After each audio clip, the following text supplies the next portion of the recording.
गुलाबी कमल फूल का जादुई लहंगा। ये कहानी कंचन और वंदना नाम की दो बहनों की है। उनके पिता श्यामलाल अपने छोटे से खेत में गुलाबी रंग के कमल फूल की खेती किया करते थे, लेकिन कमल फूल की खेती करके उनके इतनी कमाई नहीं हो पाती थी। बस वो गुजारे भर के लिए थोड़े बहुत पैसे जुटा पाते थे। फिर भी दोनों बहनें अपने पिता के साथ खुशी से मिलकर रहा करती थी।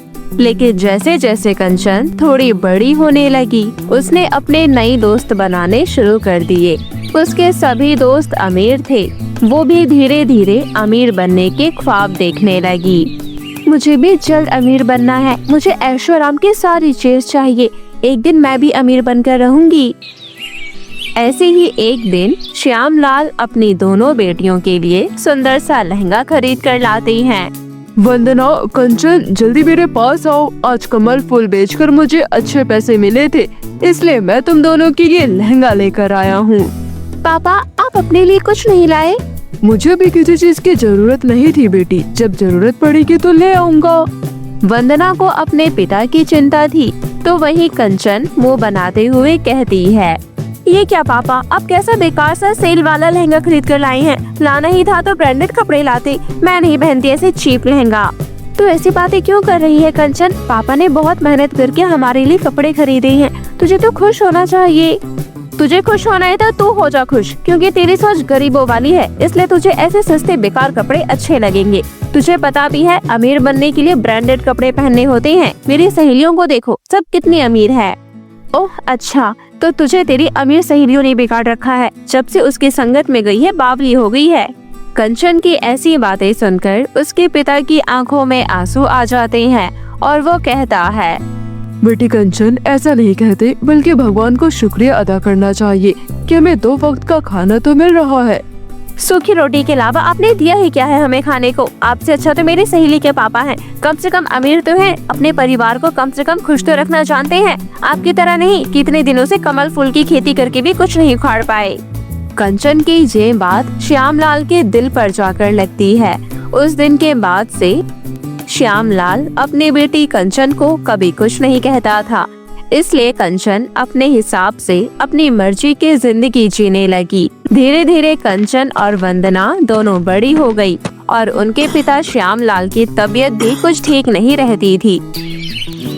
एक दिन अचानक से श्यामलाल के सीने में बहुत जोर का दर्द होने लगता है और वो दर्द से तड़पने लगता है। सीने में बहुत जोर का दर्द हो रहा है बेटी, मुझसे बर्दाश्त नहीं हो रहा। आप रुकिए पापा, मैं अभी आपके लिए गर्म पानी करके लाती हूँ। तभी वंदना देखती है कि कंचन छोटे कपड़े पहनकर और पर्स टांग कर कहीं जा रही है। उसे देखकर वंदना कहती है, कंचन, तुम कहाँ जा रही हो? कम से कम आज तो कहीं मत जा। देख नहीं रही पापा की तबीयत कितनी ज्यादा खराब है? नहीं, मेरे पास इन सब चीजों के लिए समय नहीं है। मेरा जाना बहुत जरूरी है। तुम ही संभालो पापा को। ऐसा कहकर कंचन चली जाती है। तब श्यामलाल कहता है, वंदना बेटी, एक तू मेरा भरोसा है। मुझे ऐसा लग रहा है कि अब मेरा भी अंतिम समय आ गया है।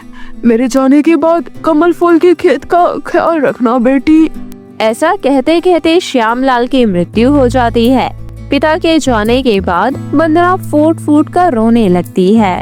पापा, आप क्यों चले गए? पापा, आपके बिना मेरा कोई नहीं है। अब मेरा क्या होगा पापा? उस दिन रात भर कंचन घर नहीं आई। वंदना ने फोन करके उसे सारी बात बताई। सारी बात जानने के बाद उसने कहा, अरे वंदना, यहाँ पर बहुत भयंकर पार्टी चल रही है। मैं पार्टी को छोड़कर नहीं आ सकती। तुम पापा का अंतिम संस्कार खुद ही कर दो। वंदना ने अकेले ही अपने पिता का अंतिम संस्कार किया। उसी दिन शाम को कंचन एक लहंगा लेकर घर आती है और वंदना से कहती है, वंदना, मैं अपने बॉयफ्रेंड विनोद के साथ शादी कर रही हूँ। ये देख, उसने मुझे शादी में पहनने के लिए कितना सुंदर लहंगा दिया है। तुझे पता भी है ये लहंगा कितना महंगा है। कंचन, यहाँ पापा की अभी मृत्यु हुई है और तुझे शादी और लहंगे की पड़ी है? हाँ पड़ी है, और क्यों ना पड़े। माना पापा का देहांत हो गया है, लेकिन इसका मतलब ये तो नहीं ना कि हमारी जिंदगी रुक जाएगी। हम तो अपने लिए कुछ न कुछ तो करेंगे ही। मैं कल ही उससे शादी कर रही हूँ। तुझे आना हो तो आ जाना। ऐसा कहकर कंचन वहाँ से चली जाती है। अगले दिन कंचन ने बहुत ही महंगा लहंगा पहनकर विनोद से शादी कर ली। लेकिन वंदना उसकी शादी में नहीं गई। अपने पिता की अंतिम बातों को अहमियत देते हुए वंदना कमल फूल की खेती करना सीखने लगी और धीरे धीरे वो कमल फूल की खेती करने में माहिर हो गई, जिससे उसके पास कुछ पैसे भी आने लगे। लेकिन वो पैसे फिर से गुलाब की खेती करने और 2 वक्त का खाना जुटाने में खत्म हो जाते थे। दूसरी तरफ एक दिन विनोद और कंचन हॉल में बैठकर कॉफी पी रहे थे। तभी विनोद कंचन से कहता है, कंचन, मैंने सुना है तुम्हारे पापा कमल फूल की खेती किया करते थे। इसका मतलब उनके पास जमीन भी होगी। मुझे वो जमीन चाहिए। मुझे गांव में फैक्ट्री बनानी है। लेकिन उस जमीन पर तो वंदना कमल फूल की खेती करती है। लेकिन कंचन, उस जमीन में आधा हिस्सा तो तुम्हारा भी बनता है ना। लेकिन तुम्हें वंदना से पूरी की पूरी जमीन लेनी होगी, तभी हम अमीर बन पाएंगे। कंचन पर तो अमीर बनने का भूत सवार था। वो अगले दिन ही वंदना के पास जाकर जमीन की मांग करती है, जिसे सुनकर वंदना को बहुत बुरा लगता है। तो मुझसे मेरी रोजी रोटी छीनने आई हो और पिताजी की आखिरी निशानी वही है, लेकिन मैं तुझे अपने हिस्से की जमीन नहीं दूंगी। सोच ले, कुछ ही दिनों में बगल वाले किशन से तेरी शादी होने वाली है। अगर तू जमीन देने के लिए मान जाएगी तो मैं तुझे तेरी शादी पर अपना लहंगा पहनने को दूंगी। तुझे पता है ना मेरा लहंगा कितना महंगा है। मुझे नहीं चाहिए तेरा लहंगा, मैं सस्ता लहंगा पहनकर ही शादी कर लूंगी, लेकिन तुझे अपनी जमीन कभी नहीं दूंगी, क्योंकि वो माँ और बाबा की आखिरी निशानी है। मैं भी देखती हूँ कैसे नहीं देगी। ऐसा कहकर कंचन वहाँ से चली जाती है। वंदना की शादी उसके पड़ोस वाले किशन नाम के लड़के से तय हुई थी। जब उसके पिता जिंदा थे तब उन्होंने ही ये शादी तय की थी। किशन गरीब था पर बहुत ही अच्छा लड़का था। शादी में पहनने के लिए वंदना को लहंगे की जरूरत तो सच में थी, लेकिन एक लहंगे के लिए वो अपने माता पिता की अंतिम निशानी को नहीं छोड़ सकती थी। अगले दिन अचानक वंदना के घर पुलिस आ जाती है। मैडम, अब आप जमीन पर कमल फूल नहीं उगा सकती। आपकी बहन ने आपके खिलाफ FIR करवाई है। उसका कहना है कि आपने उसका हिस्सा हड़प रखा है। लेकिन वो जमीन मेरी है सर। वो सब हमें नहीं पता। आपके ऊपर केस हुआ है तो आपको केस लड़ना पड़ेगा। ऐसा कहकर पुलिस वाले वहाँ से चले जाते हैं। दरअसल ये सब कंचन और उसके पति विनोद की चाल थी। उन लोगों को अच्छे से पता था कि पुलिस और केस का नाम सुनकर वंदना डर जाएगी, लेकिन ऐसा बिल्कुल भी नहीं हुआ। वंदना बिल्कुल भी नहीं डरी। उसने ये सारी बात अपने होने वाले पति किशन को बताई।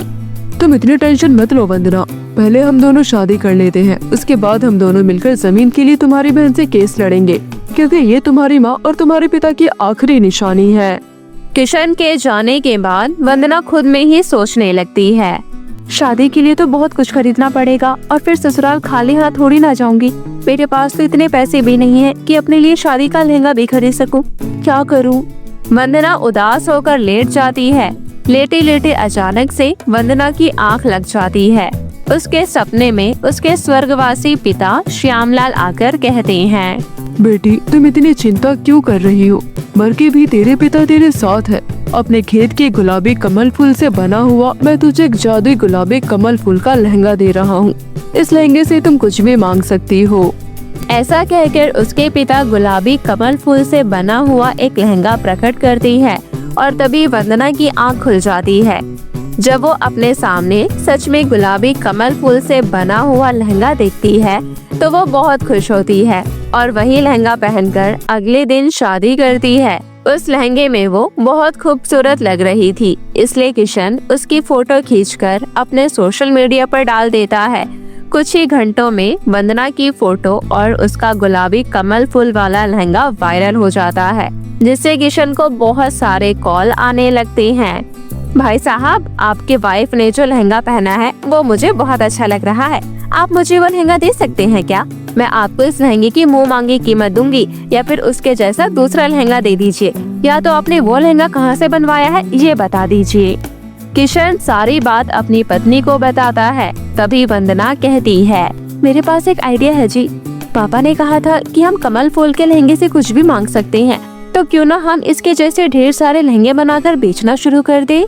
फिर वंदना ऐसा ही करती है। अपने जादुई कमल फूल के लहंगे से ढेर सारा लहंगे मांगती है और उन्हें अच्छे दामों में बेच देती है।